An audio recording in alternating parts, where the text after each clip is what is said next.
The Big Hearts campaign was born out of a need to make over the Wisconsin chapter's annual main event, for which attendance was dwindling.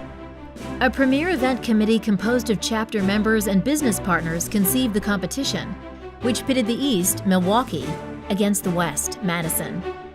Each team included a premier-level WALA business partner to assist the team captains and help raise money for its respective Honor Flight charity, which sends veterans to Washington, D.C. to visit memorials.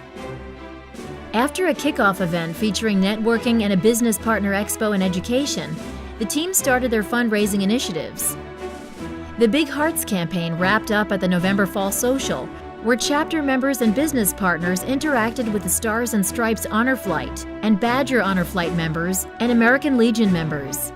The campaign had raised $13,314 total, enough to sponsor 14 veterans and their escorts to visit the monuments memorializing the veteran sacrifices, and inspired 42% of the WALA's members to attend the final event. Congratulations, Wisconsin ALA!